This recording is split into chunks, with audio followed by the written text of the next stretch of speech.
Hello everyone, স্কিপি ফ্যামিলিতে তোমাদের স্বাগত জানাই। আজ হচ্ছে ফাল্গুন মাসের ওঙ্কার পঞ্চমী। এই ফাল্গুন মাসের পঞ্চমীর দিনে আমাদের বাড়ির মনসা দেবীর বাৎসরিক পুজো অনুষ্ঠানটি হয়ে থাকে। আজকের দিনে নতুন প্রতিমা এনে পুজো করা হয়। এই মাকেই এখন 1 বছর মন্দিরে রাখা হবে আর নিত্যদিন পুজো দেওয়া হবে। আগামী বছর এই মাকে নিরঞ্জন দিয়ে আবারও নতুন প্রতিমা আনা হবে। এই পরম্পরাটি আমাদের বাড়িতে প্রায় 40 বছর ধরে হয়ে আসছে।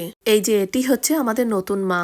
বাড়িতে কোনো নতুন সদস্য এলে আগে বরণ করে নিয়ে তারপরে ঘরে তুলতে হয়। সেরম আমাদের মাকেও গেটের বাইরে বরণ করে নিয়ে তারপরে ঘরে তোলে।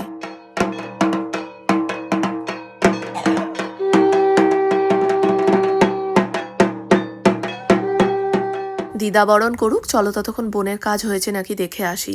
কখন বসেছি শেষ আর হচ্ছে না। তাড়াতাড়ি নে, টাইম হয়ে গেছে কিন্তু ব্রাহ্মণ আসার। শ্রাবণীকে কি ডাকবো? না, ওকে তো অনেকক্ষণ ডাকলাম, ও তো ওইদিকে মানে ব্যস্ত রয়েছে। চালটা ভিজিয়েছিস? নৈবেদ্য চালটা ওটা করলে হয়ে যাবে। দেখ এই তো হয়ে গেছে। ফলগুলো দেখ কি অবস্থা। এই বেদানা না একটু গন্ডগোলই হয়। এটা এত স্টোরেজ দামি ফল, তার অবস্থা দেখ। স্টোর করে রাখা, বুঝেছিস? তরমুজটা দিবি না পুরো? না, পুরো তরমুজ দেবো না, এই কিছুটা দিয়েছি, হাফ দিয়েছি।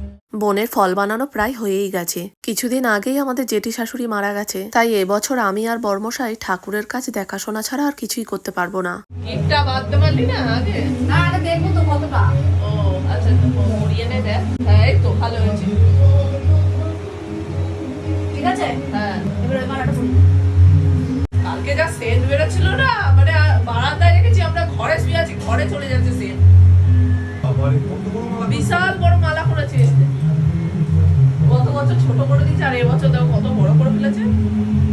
কিন্তু ভালো লাগছে, এটা ভালো লাগছে, খারাপ লাগছে এটা দেখো মাঝখানে এটা রয়েছে আর এটা রয়েছে।